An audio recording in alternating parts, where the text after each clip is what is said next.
Aún no ha amanecido en Madrid. En Palacio se ha desatado una inusitada actividad. El rey de España, Carlos III, se ha puesto gravemente enfermo. El monarca, con casi 73 años de edad, tiene una altísima fiebre que le produce delirios y convulsiones. Su fiel servidor, Pini, y los médicos de Palacio se afanan en aliviar la angustiosa situación que sufre el insigne paciente. El rey llevaba días intentando disimular sus dolencias con la ayuda del solícito Pini, que le administraba fricciones de grasa caliente de corzo. Ahora son los galenos quienes, sin ponerse de acuerdo en los males que aquejan al rey, le suministran drogas a base de vinagre y miel para facilitarle la expectoración.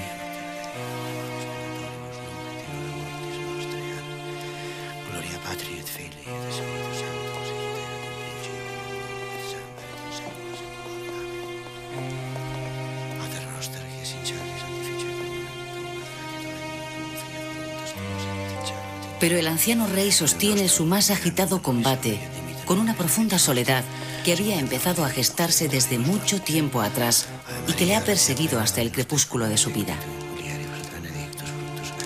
Solo unas semanas antes de haberse sentido indispuesto, el rey velaba el cadáver del infante Gabriel, su hijo más querido. Muerte a la que habían precedido la de su nuera, María Ana Victoria, y su hijo recién nacido. Credo in un Deum Patrem omnipotentem. En esta dolorosa situación, Carlos siente reabrirse las viejas heridas de las mayores pérdidas en su vida personal. La muerte de su madre, Isabel de Farnesio, y la de la mujer con la que fue feliz durante 22 años de matrimonio, María Amalia de Sajonia.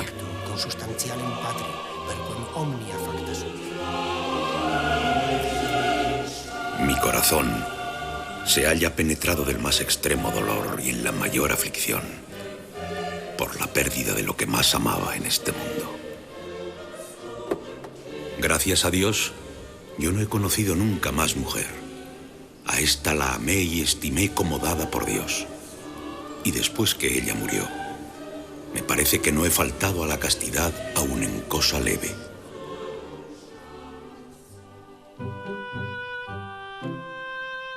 Su madre y su esposa habían sido las dos mujeres decisivas en su largo e intenso periplo vital.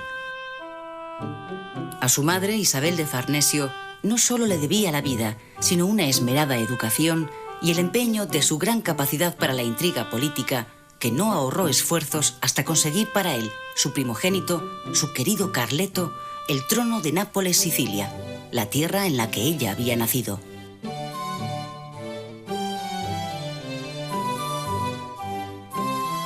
El 3 de junio de 1735, con 19 años, el primer hijo del segundo matrimonio de Felipe V con Isabel de Farnesio ciñe la corona de una nueva monarquía como Carlos VII de Nápoles y III de Sicilia. Físicamente poco agraciado, bajo, delgado y enjuto, con nariz prominente y ojos pequeños ligeramente achinados, su carácter lo definía su gentilhombre de cámara, el conde de Fernán Núñez, como naturalmente de genio alegre y gracioso, y si su dignidad se lo hubiera permitido, hubiera tenido particular talento para remedar. Devoto, no beato, de religión tradicional, poco ilustrado y con una conciencia providencialista de su misión como rey, es un hombre sencillo y afable que huye de los grandes espectáculos. En Nápoles se había casado con María Amalia Walburga, hija primogénita de Federico Augusto III, rey de Polonia, cuando ésta contaba solo 13 años. La boda de Carlos con María Amalia fue como todas las de la época por razón de Estado, cuestión que no impidió que entre ambos surgiera un amor profundo y duradero. Esta mujer de cultura media, fuerte devoción religiosa y genio pronto, le daría 13 hijos en solo 18 años. La dedicación de María Amalia a la educación de tan numerosa prole no impidió que ejerciera una importante influencia en las decisiones del monarca, quien la invitó a participar en el Consejo de Gobierno tras el nacimiento de su primer hijo varón.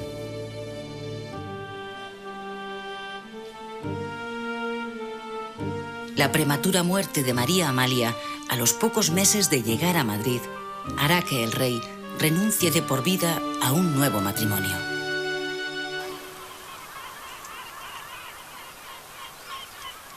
En Italia, de la mano de su colaborador y consejero Bernardo Tanucci, Carlos aprende el arte de mandar y coordinar equipos de gobierno.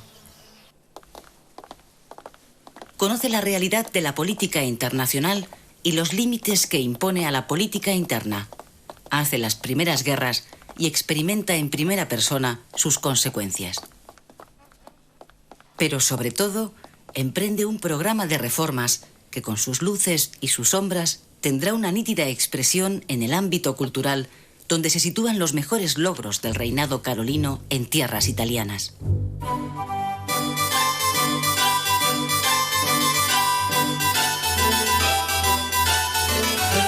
Lo que más tarde se conocerá como el mal de la piedra del rey se evidencia en la construcción de un impresionante hospicio, el Albergo dei Poveri, con capacidad para acoger a 2000 residentes.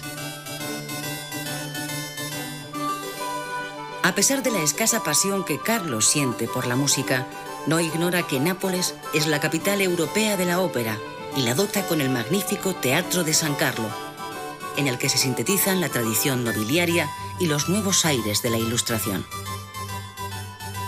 Personalmente, se ocupa de que en este teatro se insonorice su palco, para poder charlar tranquilamente mientras discurren lo que para él son aburridas representaciones operísticas.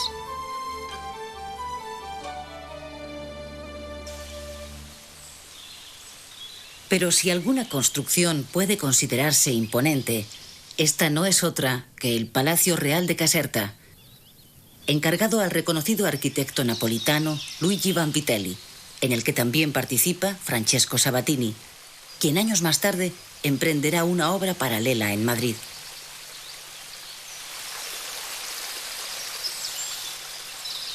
En Caserta, el monarca disfruta de uno de los periodos más felices de su vida. Sin duda, Nápoles es la universidad del hombre que un cuarto de siglo después dirigirá los destinos de España con una preparación y madurez que no había tenido ningún otro rey. Un rey, como todos los de su tiempo, absoluto y firmemente convencido de formar parte de los designios de la divina providencia. Solo a Dios cabe disponer quién ha de ser el designado para regir la monarquía católica. Y el elegido ha de cumplir el plan divino, obrando el bien y la justicia para salvar su propia alma y el buen destino del pueblo. Después de 25 años de reinado napolitano, los caprichosos vientos de la historia van a cambiar el rumbo de la nave de Carlos VII de Nápoles y convertirle en Carlos III de España, tras la muerte sin descendencia de su hermanastro Fernando VI.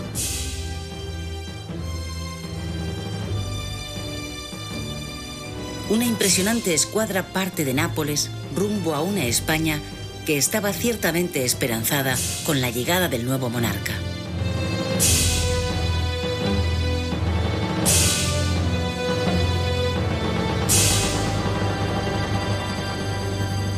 De esta manera, Carlos III pone proa a la tierra que le vio nacer para asumir la responsabilidad de la monarquía europea con mayor peso colonial. La calculada entrada de Carlos III por Cataluña hace concebir esperanzas a la antigua corona de Aragón de poder recuperar los viejos fueros anulados a principios de siglo por su padre Felipe V mediante los decretos de nueva planta. Sin embargo, el nuevo rey que desembarca en el puerto de Barcelona el 15 de octubre de 1759 hereda una corona cuyas líneas maestras estaban ya trazadas. Carlos mantendrá la política centralista y uniformadora de su padre.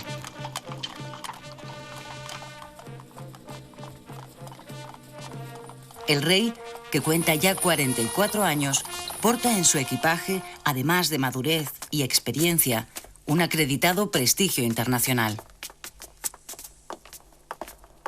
Pero sobre todo, trae un ambicioso programa de reformas con el que intentará que España supere el atraso que arrastra respecto a Europa.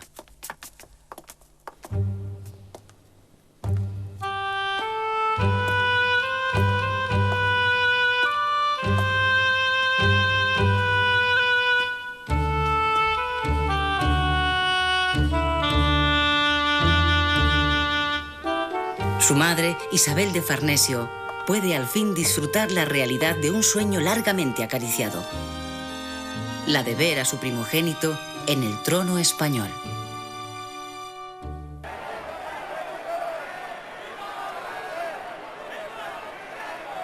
Meses después de su llegada a España, se celebra en Madrid la entrada oficial del nuevo monarca. ¡Viva el rey! Carlos recorre las calles engalanadas, recibe las llaves de la ciudad y visita a la Virgen de la Almudena. ¡Viva el rey don Carlos!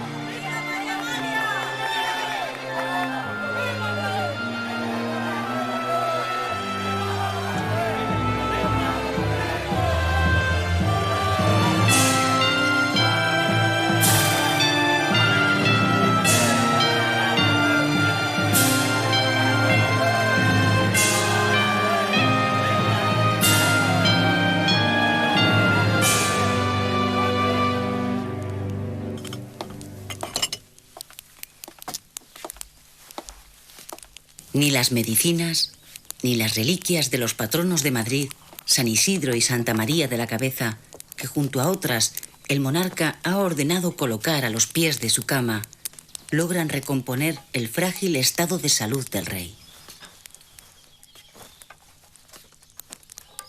Sin el alivio de su pasión favorita de largas jornadas en el campo practicando la caza, y limitado a desenvolverse en el estrecho espacio de sus aposentos privados, acusa el aislamiento personal en que se ha situado en el crepúsculo de la vida.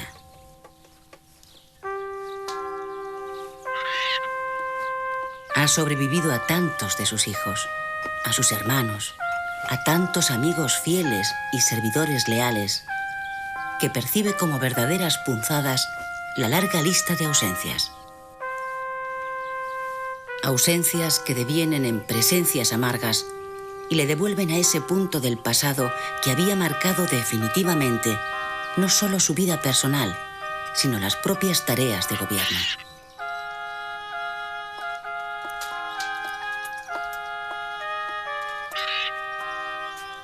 Apenas 6 años después de su entrada triunfal en Madrid, en 1766, el monarca tuvo que afrontar una de las contestaciones populares más fuertes a sus reformas y a su gobierno: el motín contra uno de sus ministros más queridos, Leopoldo de Gregorio, el marqués de Esquilache.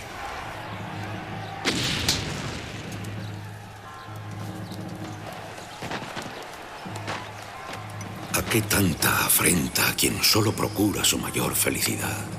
A quien sanea el lodazal en que pierden la salud y el decoro, a quien con paternal amor vela por su seguridad. Son como niños que lloran cuando se les lava.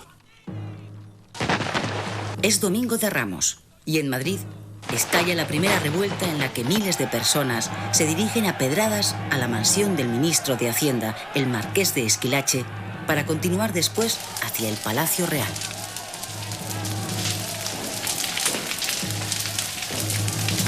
Aunque el detonante de la revuelta es un decreto del ministro en el que se ordena a los hombres recortar las clásicas capas y sombreros, en el trasfondo estaban la hambruna del pueblo, la subida generalizada de los precios, el malestar por la presencia de extranjeros en el gobierno y las permanentes intrigas de las fuerzas menos permeables a las reformas.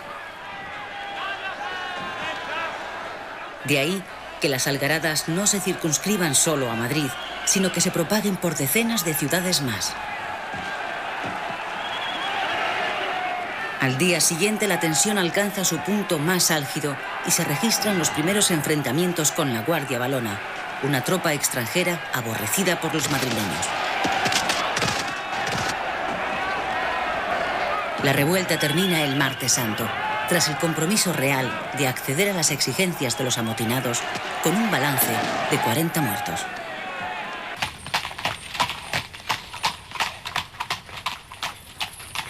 El rey, humillado y ofendido, se refugia en Aranjuez y allí permanecerá durante 8 largos meses, hasta que el Ayuntamiento de Madrid, los grandes nobles y los gremios le pidan formalmente que vuelva. Sin embargo, tal afrenta no va a quedar impune. El rey ordena un proceso de investigación que esclarezca al máximo quiénes han estado detrás de la revuelta. Esta responsabilidad recae en Campomanes, una de las más relevantes figuras del gobierno de Carlos III. Las pesquisas apuntan directamente a los jesuitas como incitadores del motín. Un año después, el rey decreta la expulsión, tanto de España como de las colonias, de todos los miembros de la Compañía de Ignacio de Loyola, hecho que también se había producido unos años antes en Francia y Portugal. Más de 5.000 jesuitas tienen que abandonar España y las colonias americanas con destino a Roma. Dicen que no son mis vasallos, sino de su general y del Papa. Pues allá se los mando. La medida regia no se para aquí, ya que si algo quiere dejar bien sentado Carlos III es que el poder del rey es el único en el orden temporal y que la obediencia ciega a Roma es incompatible con su sentido de la monarquía. Por eso, 6 años más tarde, y gracias a los buenos oficios de José Moñino, embajador en el Vaticano, consigue del Papa Clemente XIV la supresión de la Compañía de Jesús, hecho que le valdría a Moñino el título de Conde de Floridablanca. Las consecuencias para la cultura y la enseñanza, que estaban prácticamente en manos de la Compañía de Jesús, van a ser nefastas. Sobre todo en América Latina, donde los jesuitas llevaban a cabo una espléndida labor.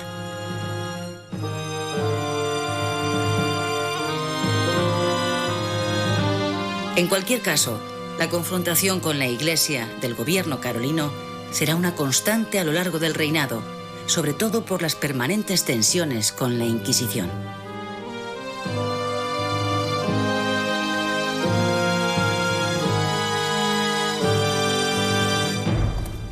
Como rey absoluto, Carlos toma las decisiones para bien de sus súbditos, pero sin contar con ellos.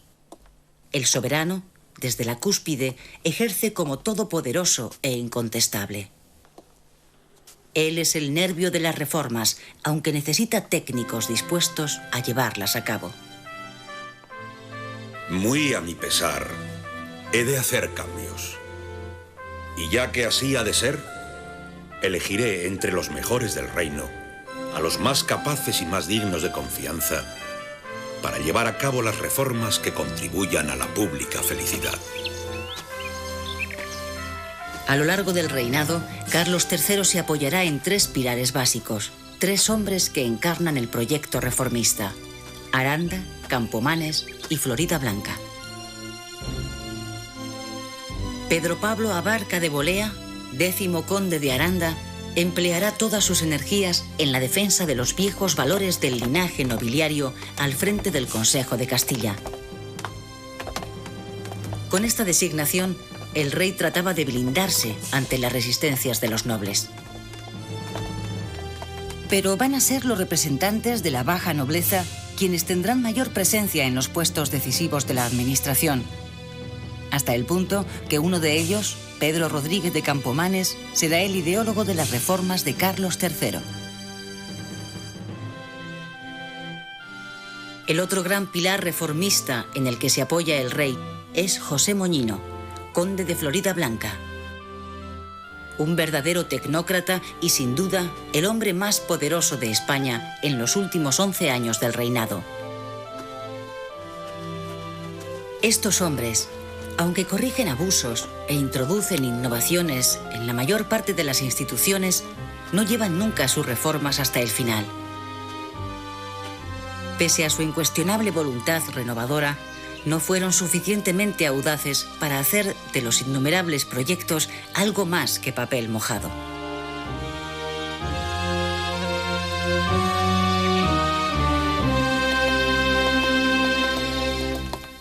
La fortaleza física del rey, habituado a una vida sana y moderada, resiste la grave enfermedad que mina lentamente su salud. Sin embargo, el carácter inflexible del monarca en los asuntos de gobierno no le permite cejar en su empeño por timonear una nave que en lo referido a política exterior había sufrido serios reveses.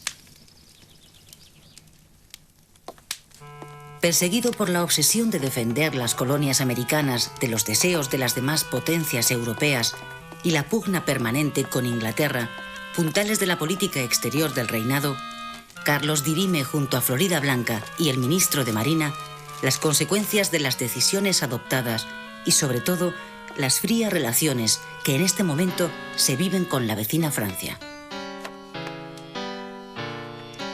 No en vano, los tambores de guerra habían irrumpido en escena apenas comenzado el reinado, durante el enfrentamiento entre Francia e Inglaterra en la llamada Guerra de los 7 Años.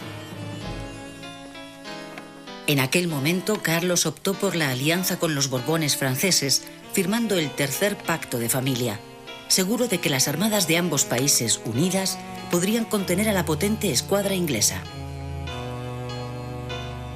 Aquel error de cálculo le costó caro a España, ya que Inglaterra, con su poderosa armada, atacó los dominios coloniales y consiguió ocupar temporalmente los puertos de La Habana y Manila, lo que supuso el primer gran desastre de Cuba y Filipinas. Aunque España recuperaría al poco tiempo estos enclaves, dejando su imperio colonial a salvo, Inglaterra, sin embargo, avanzó un paso más en el dominio de las rutas comerciales.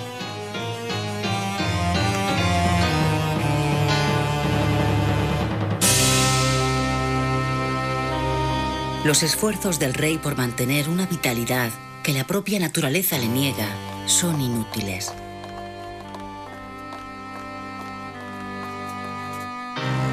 El proceso febril que ha llevado a Carlos a este estado no remite, y el monarca siente que sus fuerzas se escapan ante la impotencia de sus ministros y de los médicos que le atienden.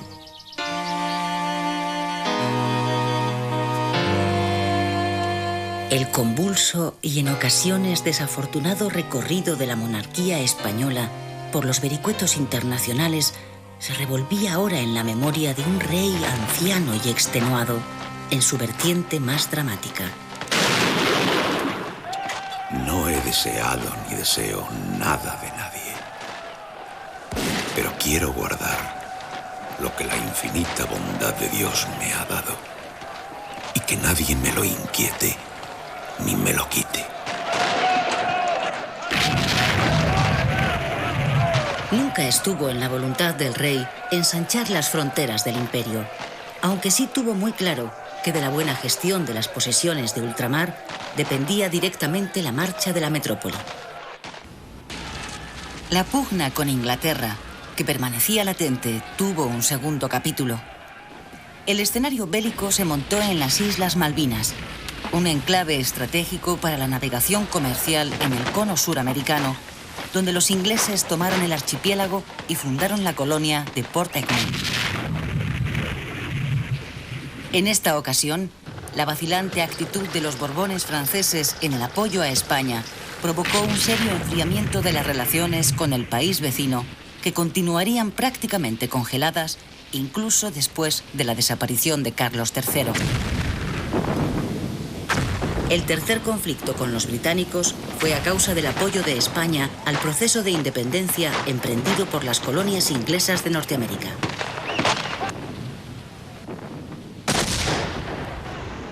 Después de 3 años de guerra, Estados Unidos se convierte en una nueva nación y España recupera Menorca, aunque no Gibraltar, cuyo asedio acaba nuevamente en fracaso en 1782.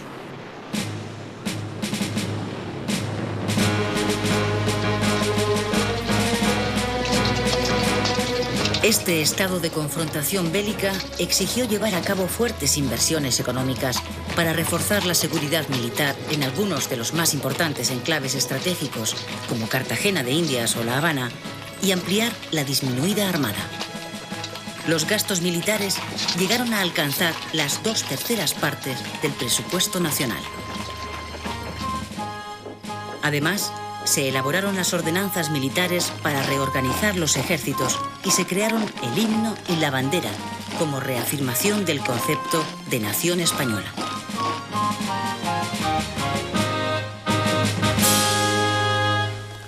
Política interior y exterior conforman las dos caras de la moneda de las reformas que el rey Carlos quiere poner en marcha, con una monarquía fuerte y una economía saneada.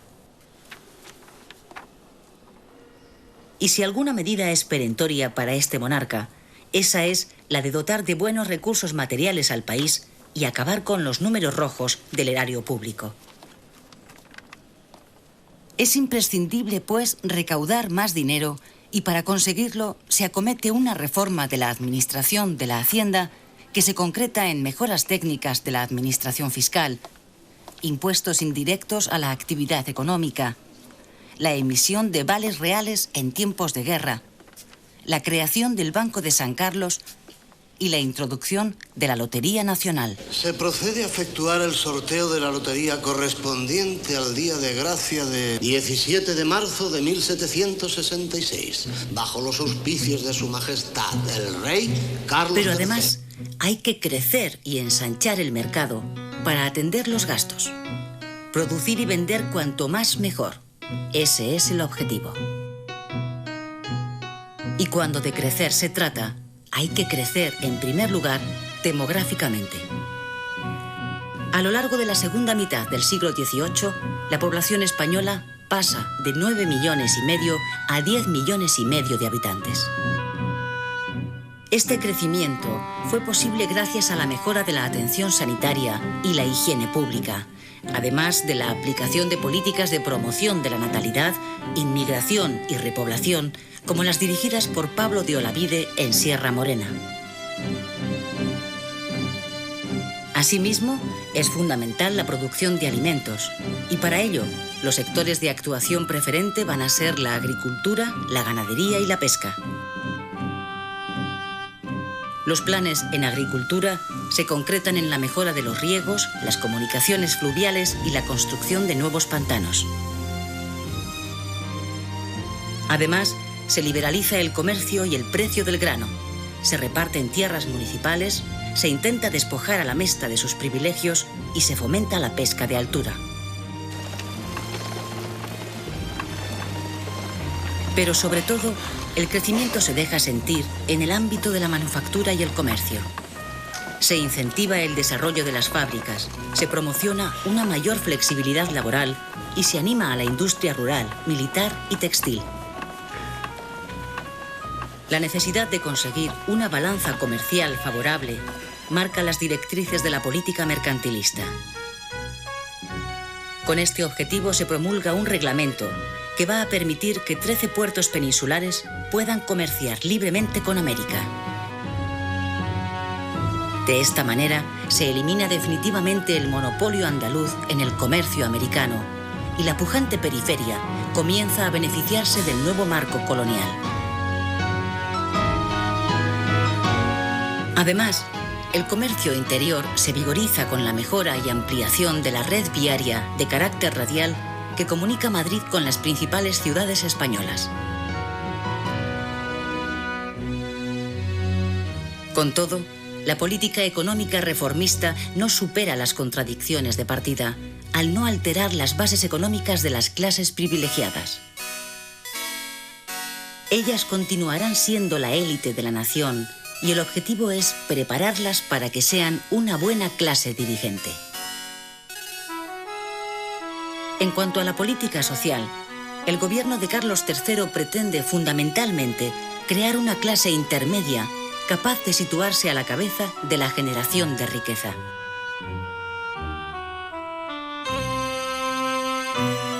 A pesar de todo, en los márgenes de la sociedad y en relación con la desigualdad en la propiedad de la tierra y la riqueza, mucha gente vive en estos años en el límite de la subsistencia.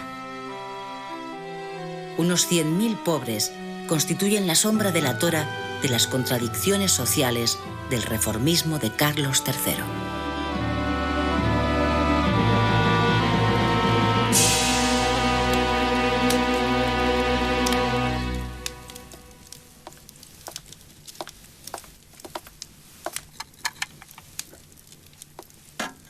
A pesar del punto de no retorno en el que se encuentra la salud del monarca, cualquier leve mejoría le lleva a intentar recuperar algunas de las actividades regulares que la edad y la enfermedad día a día le van restringiendo.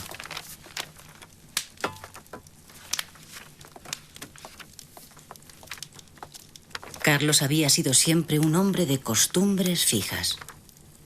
Vivía la puntualidad como una obsesión, y sus actividades diarias habían estado tan meticulosa y rutinariamente ordenadas que sus colaboradores, aún en la distancia, podían adivinar por la hora y época del año dónde estaba y qué hacía el rey.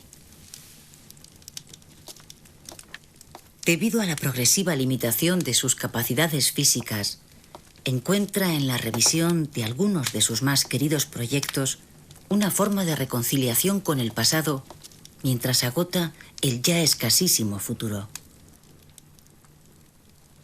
Él, que no se había destacado por sus inquietudes intelectuales, puede ahora saborear los frutos de su decidido apoyo a las ideas de la Ilustración y a los hombres que las encarnaron. Y si alguna inquietud intelectual había compartido con los Ilustrados, esa era la predilección por la botánica y el diseño de ingenios prácticos para la vida cotidiana.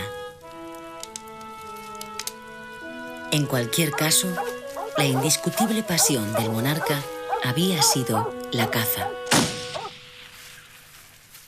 Esta afición, para algunos desmesurada, formaba parte ineludible de su agenda diaria. Excepto en Semana Santa, el rey cazaba casi todos los días del año. El monarca atribuía a su pasión cinegética no solo beneficios para su forma física, sino también para su salud mental. En definitiva, consideraba la caza como una manera de evitar la locura, esa especie de maldición familiar a la que tanto había temido y que tantos estragos había causado en sus predecesores. Si muchos supieran lo poco que me divierto a veces en la caza, me compadecerían más de lo que podrían envidiarme esta inocente diversión, que no es otra cosa que evitar el mal de la melancolía.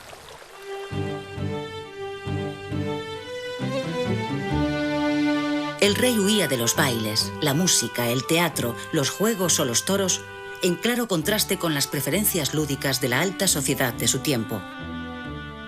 Lo mismo le ocurría en el vestir.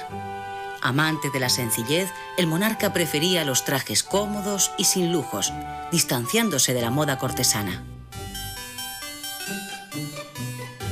Una moda que institucionaliza en los hombres la casaca, la chupa y los calzones más o menos ajustados, con las pelucas, sombreros de 3 picos y la zapatería de tacón adornada con hebillas de plata. Mientras, entre las mujeres triunfan los vestidos de una pieza con grandes escotes, enormes pelucas con cintas, gorros y sombreros, el deshabillé y la cotilla.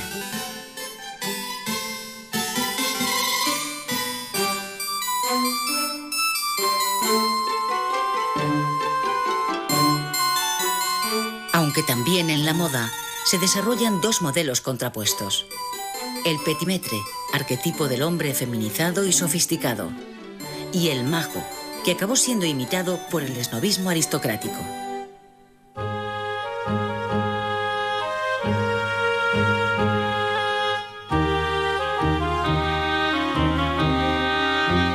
Pese al empeño de los Ilustrados en acabar con algunas celebraciones como las procesiones, las romerías o algunas fiestas tradicionales, estas continuaron teniendo un fuerte arraigo popular.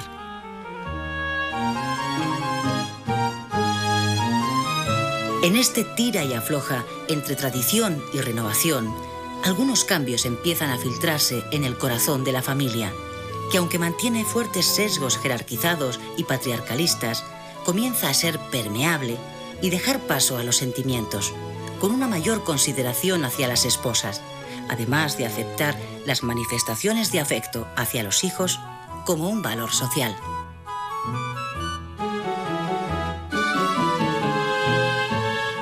Paralelamente, la institución matrimonial se ve zarandeada por la rebeldía ante el consentimiento paterno para elegir pareja, el cuestionamiento progresivo a los matrimonios de conveniencia y la práctica del chichisbeo, una especie de cortejo entre la mujer casada y su confidente masculino que se aproximaba peligrosamente al adulterio.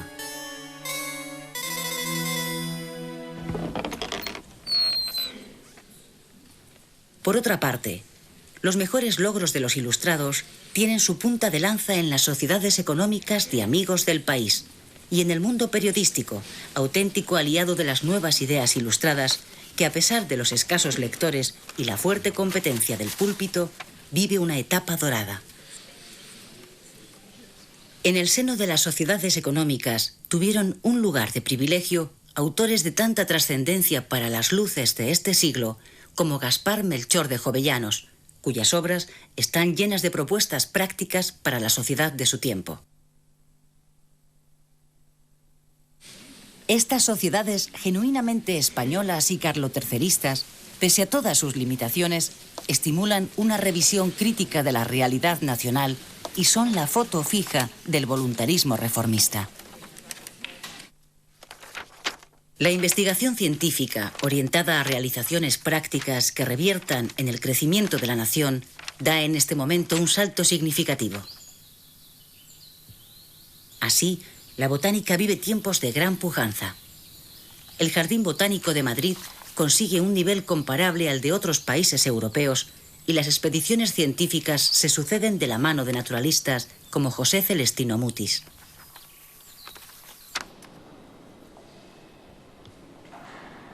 El propio rey impulsa la adquisición del célebre Gabinete de Historia Natural de París para crear un museo de estas materias en la que hoy es sede de una de las mejores pinacotecas del mundo, el Museo del Prado. Muy ligadas a los intereses comerciales y las técnicas militares están las investigaciones llevadas a cabo en el campo de la geografía, la astronomía y la náutica. Pero son las cartas de navegación y el arte de navegar los que cuentan con mayores innovaciones tecnológicas, ya que viajes más seguros y rápidos revierten directamente en beneficio de las actividades comerciales. En general, la ciencia, proyectada en el sentido pragmático y realista que marcan los tiempos, hace gala de una voluntad de superación de viejos lastres reaccionarios.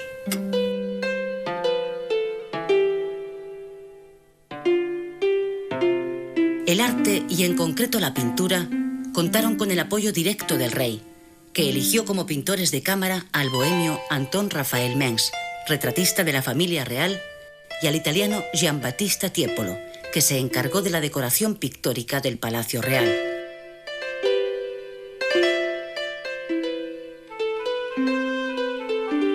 A partir de los años 70, el rey confiará cada vez más en pintores españoles como Mariano Salvador Maella o Luis Paret.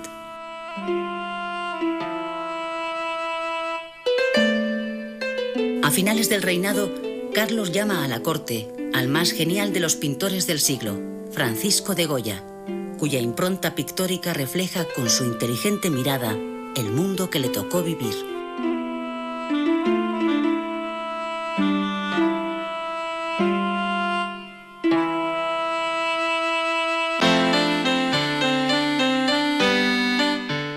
Como ya hiciera en Italia, la conocida fiebre constructora del monarca reaparece en España. Donde el rey pone el acento es en la capital. La ciudad, que le deja horrorizado cuando llega de Nápoles, por sucia, fea e insalubre, va a quedar irreconocible, a pesar de la resistencia de los madrileños. En las fétidas calles de Madrid No volverá a escucharse «agua va». Ya me lo decía mi querido Esquilache, que el mal de la piedra sería mi perdición.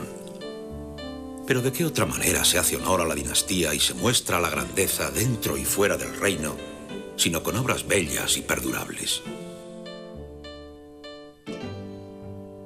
La tarea recae en el arquitecto italiano Francesco Sabatini.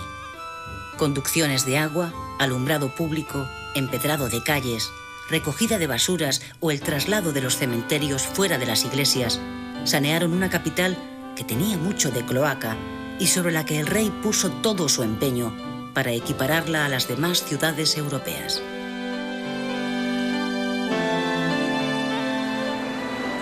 La creación de nuevos paseos como el Prado, Recoletos y Delicias proporcionan un nuevo escenario de esparcimiento donde ver y ser visto, acorde con los significativos cambios en las formas de sociabilidad que poco a poco impregnan la vida cotidiana.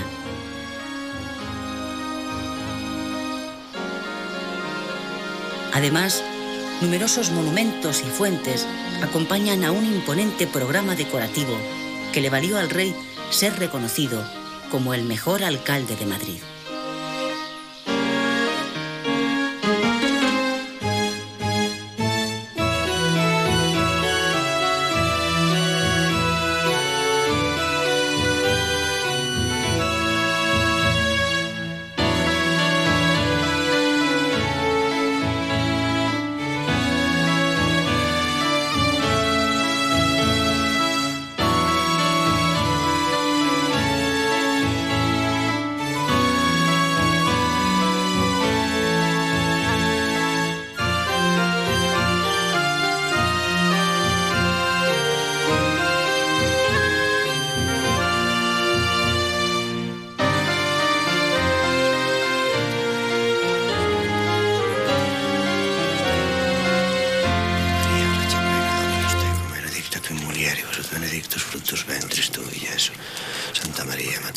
Carlos de Borbón y Farnesio, el tercer Borbón, el rey Carlos III, apura con toda lucidez los últimos momentos de sus casi 73 años de vida y 53 de reinado en los tronos de Italia y España.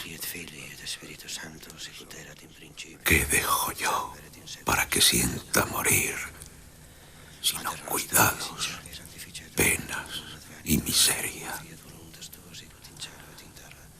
He hecho el papel de rey y se acabó para mí esta comedia. Ave María, gracia plena, Dominus tecum, benedicta tu in mulieribus et benedictus fructus ventris tui, Iesus. Santa Maria, Mater Dei, ora pro nobis peccatoribus, nunc et in hora mortis nostre. Amén. Ave María, gracia plena, Dominus tecum, benedicta tu in mulieribus. Solo la sombra de la duda sobre la capacidad de buen gobierno del heredero acelera los últimos latidos de su débil corazón, que presiente un futuro convulso. Su última voluntad queda en manos del hombre que ha llevado las riendas de la monarquía en los últimos años, José Moñino, el conde de Florida Blanca, quien pasaría a formar parte, por expreso deseo del rey, del gobierno de Carlos IV. Ave María, gracia plena, Dominus tecum, benedicta tu in mulieribus et benedictus fructus ventris, benedicta tu in mulieribus et benedictus fructus ventris tui, Iesus. Santa María, Mater Dei, ora pro nobis.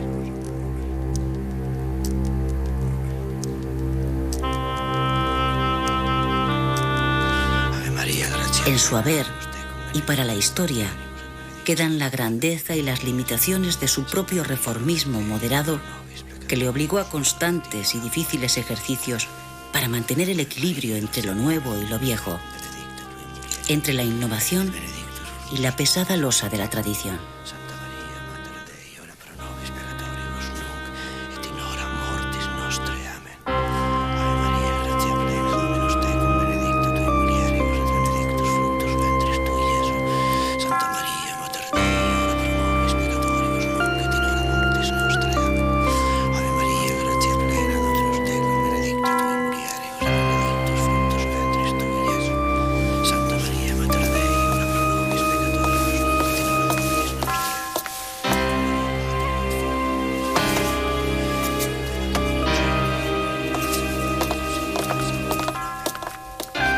rey. Noble guardia a los príncipes, nuestros nuevos soberanos. El rey ha muerto, y con él las ambiciones de un siglo.